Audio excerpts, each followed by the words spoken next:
এই মুহূর্তে সবথেকে আবহাওয়ার বড় আপডেট, বঙ্গোপসাগরে চোখ রাঙাচ্ছে সাইক্লোন শক্তি। বাংলায় কতটা প্রভাব পড়বে জেনে নিন। তো বঙ্গোপসাগরে সাইক্লোন তৈরি হওয়ার কারণে কোন কোন জেলাগুলিতে এর ভয়াবহ প্রভাব পড়তে চলেছে এবং কোন কোন জেলাগুলিতে এই সাইক্লোনের কারণে ভারী থেকে অতি ভারী বৃষ্টি হতে চলেছে, বিস্তারিত আপডেট জানিয়ে দেবো এই ভিডিওতে। তো ভিডিওটি সম্পূর্ণ দেখবেন। ভিডিওটি ভালো লাগলে লাইক করবেন, আর এই ধরনের ভিডিও পেতে আমাদের চ্যানেলটিকে সাবস্ক্রাইব করে পাশে থাকা বেল আইকনটি প্রেস করে দিয়ে আমাদের সঙ্গে থাকবেন।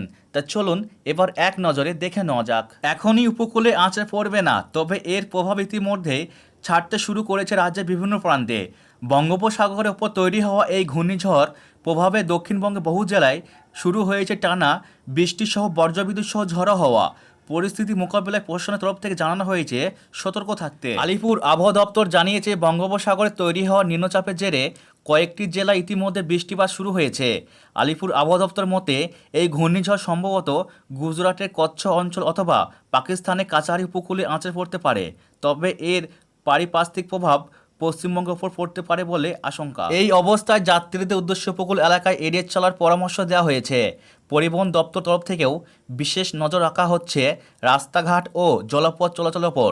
জরুরি পরিষেবা কর্মীদের ছুটি বাতিল করে প্রস্তুত রাখা হয়েছে যে কোনো পরিস্থিতি মোকাবেলায়। পয়েন্ট নম্বর 1, ঘূর্ণিঝড় শক্তি কি পশ্চিমবঙ্গে আঁচড়ে পড়বে? না, বর্তমান পূর্বাভাস অনুযায়ী ঘূর্ণিঝড় শক্তি সরাসরি পশ্চিমবঙ্গে আঁচড়ে পড়বে না, তবে তার প্রভাবে রাজ্যে বৃষ্টি ও ঝড়ো হাওয়া বইতে পারে।